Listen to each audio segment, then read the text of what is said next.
जय जगन्नाथ नमस्कार। आपण मान जदि टीचर्स ओडिया चैनल को सब्सक्राइब करना तबे निश्चय सब्सक्राइब करंतु।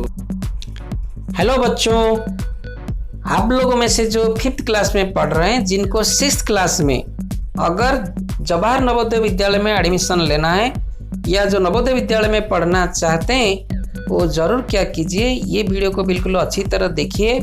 एग्जाम में जब आप बैठोगे, जब आपको क्वेश्चन और आंसर शीट दिया जाएगा भरने के लिए, तो आप उसको कैसे भरोगे, सही ढंग से भरोगे। अगर आपको बहुत पढ़ाई अच्छी तरह मालूम है, आपका कॉन्फिडेंस है कि आप बिल्कुल क्वालिफाई करोगे टेस्ट को, अगर आपने आंसर शीट को गलत भर दिया तो सारा पानी भर हो जाएगा। तो आप देखिए कैसे आपको भरना है।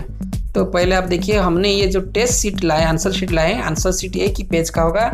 पहला पे आगे वाला और पीछे वाला, आगे वाला देखिए पार्ट 1 साइड 1 आंसर शीट हमने यहाँ लाया है जो नवोदय का।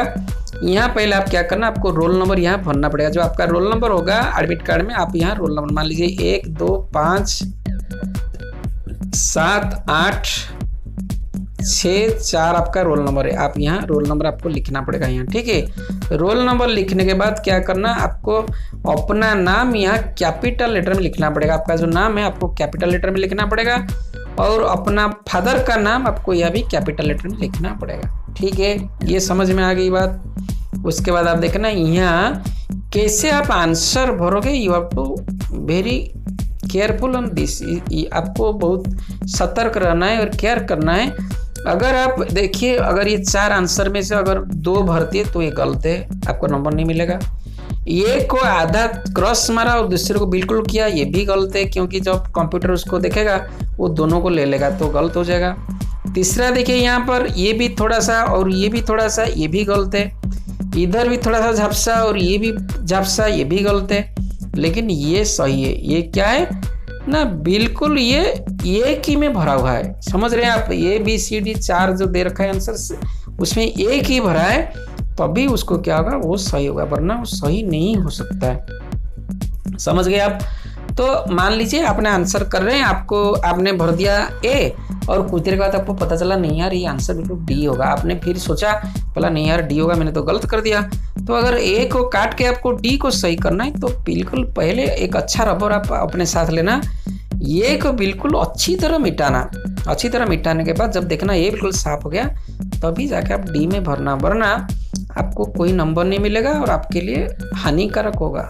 उसके बाद देखिए रोल नंबर फिर नीचे कैसे भरना है, बिकॉज दिस OMR शीट में तो कंप्यूटर को सारा ये करना है ना। तो आप देखिए कैसे यहाँ भरना है। और दूसरे बार नीचे दिया है रोल नंबर, यहाँ एक एग्जाम्पल दे रखा है 1732 172 मान लीजिए रोल नंबर है। तो आप अपना यहाँ रोल नंबर लिखना, जो उधर लिखे हुए यहाँ रोल नंबर लिखे होंगे। रोल नंबर लिखने के बाद आप यहाँ ऐसे ही भरना। अगर 1 भरे तो 1 को डार्क करना, इधर 7 भरे तो 7 नंबर को डार्क करना, ठीक है ना। अगर 3 भरे 3 को डार्क करना, 2 भरे तो 2 को डार्क करना, 1 भरे तो 1 को 7 भरे 7, 2 को 2, ऐसे डार्क आपको करना पड़ेगा। समझ गए? फिर मेन टेस्ट बुकलेट नंबर, जो आपको बुकलेट दिया गया है, जो इसमें लिखा हुआ है बुकलेट नंबर, तो बुकलेट नंबर आप यहाँ पे लिखना और उसको उसी हिसाब से जैसे ही आपने अपने नाम पे किया ऐसे ही इसको भी आप गोल बुलाना, यानी इसको भी डार्क करना अपने पेंसिल से। समझ गए आप? उसके बाद आपका स्टेट, जो स्टेट आपको जिस स्टेट से आप बिलोंग करते हो, स्टेट का कोड वहाँ लिखा हुआ या इन्विजिलेटर का पूछ लेना, ये आपको पता होगा।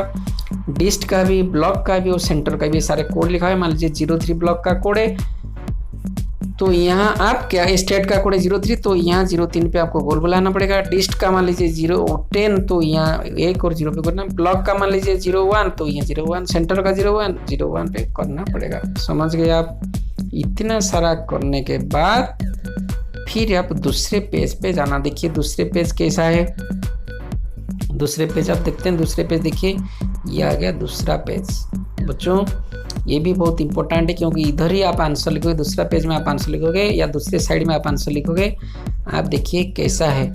अभी पहले आपको रोल नंबर यहाँ लिखा है, रोल नंबर इसी जो ये है, इसमें जो रोल नंबर उस तरफ लिखे, आप इधर भी आपका अपना रोल नंबर लिखना और इसी हिसाब से आप यहाँ पर क्या करना, उसको डार्क करना। जो नंबर पे डार्क करना चाहिए उसको डार्क करना से। वैसे मेन बुकलेट नंबर लिखना आप यहाँ, इधर भी मेन बुकलेट नंबर लिखना, लिखने के बाद इधर भी वैसे ही उसी के हिसाब से क्या करना, डार्क करना। समझ गए?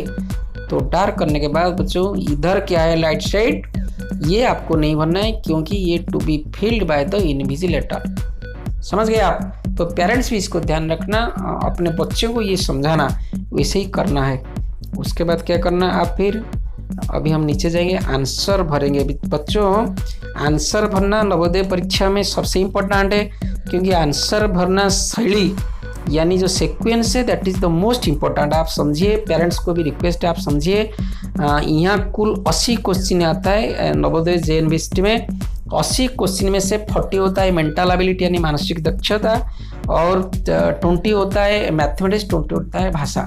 पहले देता है क्वेश्चन 40 मेंटल एबिलिटी, उसका 20 देता है मैथमेटिक्स, लास्ट में 20 देता है क्या, यानी लैंग्वेज। आपका जो लैंग्वेज होगा ओरिजिनल, जिसका हिंदी है, किसका अपना लोकल लैंग्वेज, किसका बंगाली हो सकता है, उड़िया हो सकता है, जो लैंग्वेज होगा अपना लैंग्वेज। तो ये होता है। तो पहले क्या होता है 40 क्वेश्चन हो जाता है मेंटल एबिलिटी का, 1 से 40, फिर 41 से 60 होता है मैथमेटिक्स, फिर 61 से 80 होता है भाषा। समझ गए आप? तो ये देखना, अगर आपको नवोदय आपका बच्चे क्वालिफाई करना है, बच्चों तुमको भी क्वालिफाई करना है, तो आप क्या करना, पहले मेंटल एबिलिटी क्वेश्चन 1 से 40 आपको करना ही पड़ेगा। मेंटल एबिलिटी करने के बाद आप कभी भी मैथमेटिक्स को मत करना, आप सीधा जाना भाषा या लैंग्वेज के पास चले जाना। समझ गए आप? पहले मेंटल एबिलिटी, उसके बाद मेंटल एबिलिटी खत्म होने 40 क्वेश्चन है, आप फिर क्या करना, भाषा या लैंग्वेज पे चले जाना। लैंग्वेज खत्म करने के बाद फिर आप आना मैथमेटिक्स करने के लिए, यानी गणित करना। अगर आपने भाषा छोड़ के गणित करना शुरू कर दिया तो गणित इतना टाइम लग जाएगा, मैथमेटिक्स आपका कभी खत्म नहीं होगा टाइम पे, और आप भाषा आपका रह जाएगा और आप क्वालिफाई नहीं कर सकता। आप एक चीज़ याद रखना, नवोदय में 95 से कम रहेगा तो आपका हो ही नहीं सकता क्वालिफाई 100 में से। तो ये परसेंटाइल 95 रखने के लिए आपको ये मेथड अपनाना पड़ेगा।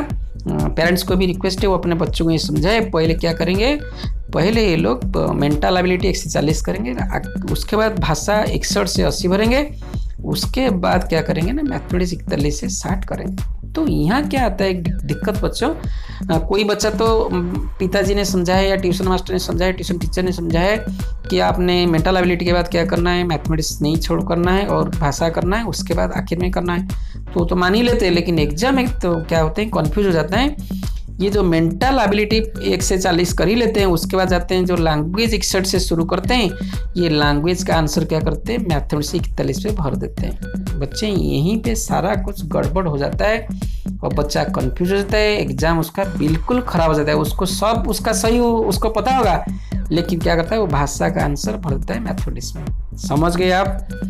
और अगर आप बोलेंगे 1 से लेके हम बिल्कुल पहले से जाएंगे तो भी हो नहीं सकता है, क्योंकि मैथमेटिक्स में बिल्कुल आधा से ज़्यादा टाइम चाहिए। ये दोनों में जितना चाहिए मैथमेटिक्स उससे ज़्यादा चाहिए, लेकिन हमको सीक्वेंस मेंटेन करना पड़ेगा। पहले मेंटल एबिलिटी, उसके बाद लैंग्वेज, उसके बाद मैथमेटिक्स।